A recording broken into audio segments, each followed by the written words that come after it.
ऐसा है, पहले शिक्षक मतदार संघ जो है उसके बारे में अवेयरनेस नहीं थी। टीचरों के लिए मतदार संघ होता है, शिक्षकों के लिए एमएलसी होती है, आमदार होता है।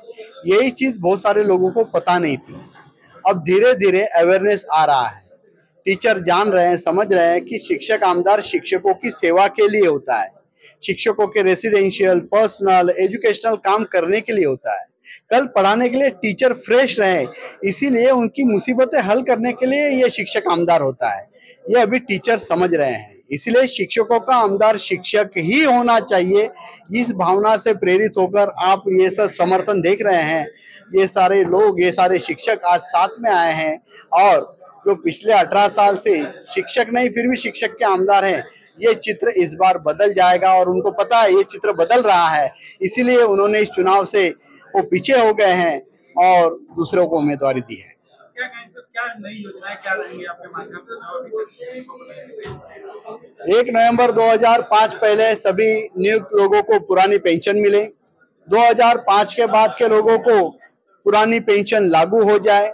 24 साल की सेवा जो भी टीचर पूरे करे उसे सिलेक्शन ग्रेड मिलनी ही चाहिए। कैशलेस मेडिक्लेम, टीचरों के बच्चों के लिए फ्री एजुकेशन, ये सारी चीजें जो है होनी ही चाहिए। और जो टीचर अतिरिक्त हो रहे हैं वो अतिरिक्त टीचर इलेक्शन में ड्यूटी उनकी न लगाएं, बल्कि वो स्कूल में ही पढ़ाएं, स्कूल में ही रहें। इसके लिए स्टेफनी टीचर ये योजना हमने बनाई है। ऐसे बहुत सारे काम हमें करने हैं। प्राइवेट टीचरों के लिए, उनके लिए हमें minimum salary act, service protection act, साथ में प्राइवेट टीचरों को भी कैशलेस मेडिक्लेम, बच्चों की फ्री एजुकेशन, उनका भी पीएफ कटिंग बराबर से हो, पावतियां रेगुलर मिले, सरकार उसमें हिस्सा भरे और उनको भी पेंशन लागू हो।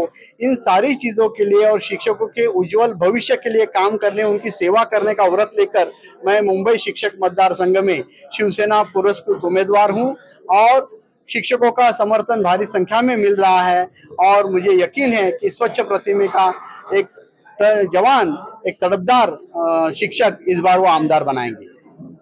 ऐसा है, आप सब जानते हैं सक्सेस की फर्स्ट स्टेप क्या होती है, यश की पहली पायरी जिसे हम कहते हैं वो क्या होती है, अपयश होती है।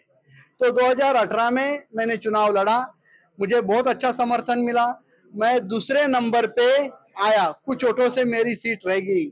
लेकिन ये सक्सेस की फर्स्ट स्टेप मैं 2018 में चढ़ रहा हूँ। इस बार सक्सेस की दूसरी स्टेप इन शिक्षकों के माध्यम से हम चढ़ने जा रहे हैं और जोरदार इसलिए लड़ रहे हैं क्योंकि शिवसेना के हमारे मुख्य नेता और महाराष्ट्र राज्य के मुख्यमंत्री सम्माननीय एकनाथ शिंदे साहब जो है, उन्होंने मुझे उम्मीदवारी दी है, उन्होंने मुझे पुरस्कृत किया है, इसलिए जोरदार लड़ रहे हैं हम।